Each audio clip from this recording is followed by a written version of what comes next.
ఉపరాష్ట్రపతి ఎన్నికలకు సంబంధించి ఆల్రెడీ ఫస్టే రాజ్నాథ్ సింగ్ జగన్తో మాట్లాడేశారు. ఇంకోటి జగన్ ఈ రోజు వరకు ఎవరు గెలుస్తారో వాళ్ళకే మద్దతు ఇస్తూ వచ్చాడు. సుదర్శన్ రెడ్డి గెలిచేది లేదు, పోడు లేదు, తెలిసిందే. ఆనాడు కాంగ్రెస్తో విభేదించిన రోజున కూడా కాంగ్రెస్ రాష్ట్రపతి అభ్యర్థి ప్రణబ్ ముఖర్జీకి మద్దతు ఇచ్చారు.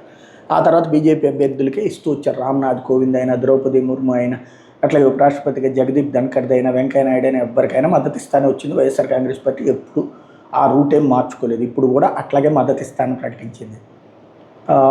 తెలుగుదేశం అనుకూల మీడియా వాళ్ళు అట్టట్టిస్తారు, అట్టట్ట తీసుకుంటారు అని మాట్లాడారు. ఇంతకుముందు తెలుగుదేశం కూడా మద్దతు ఇచ్చింది. అట్లాగే ఏది కేంద్రంతో విభేదించిన తర్వాత కూడా ద్రౌపది ముర్ము విషయంలో మద్దతు ఇచ్చారు. వీళ్ళే అడిగి మరీ ఇచ్చారు. మేము కూడా మద్దతు ఇస్తాం, మా దగ్గర కూడా కలవాలంటే ఇక్కడ కూడా కలిసి ఏర్పాటు చేశారు. అది జరిగింది. అప్పుడు అటు జగన్ ఇచ్చాడు, ఇటు వీళ్ళు ఇచ్చారు. అప్పుడు లేనిది ఇప్పుడు మళ్ళీ సమస్య. ఇంకొకటి, ఇప్పుడు అర్జెంటుగా ఇండి నేతలు అంటే ఐఎన్డిఏ సంబంధించినటువంటి వాళ్ళు ఉపరాష్ట్రపతి ఎన్నికల మద్దతు కోసం ఆ పార్టీ ఎంపీలతో ఐఎన్డిఏ కూటమి ట్రై చేస్తుంది. సుబ్బారెడ్డితో జయరాం రమేష్ అడిగాడు, రఘునాథ్ రెడ్డిని ఇంటికి పిలిపించుకున్నారు ఖర్గే అన్నట్టు. నిన్నే నేను చెప్పిన అసలు ఏం జరిగింది అక్కడ ఎంపీకి సంబంధించి అన్నటువంటిది. అట్లాగే అడుగుంటారు, తప్పే ఉంది. వాళ్ళు ఎవ్వరు, అది ఓపెన్ సీక్రెట్. అక్కడ దానికి వీళ్ళు బానిసలు అంటే ఇంతకుముందు వాళ్ళు బానిసలు అవుతారు.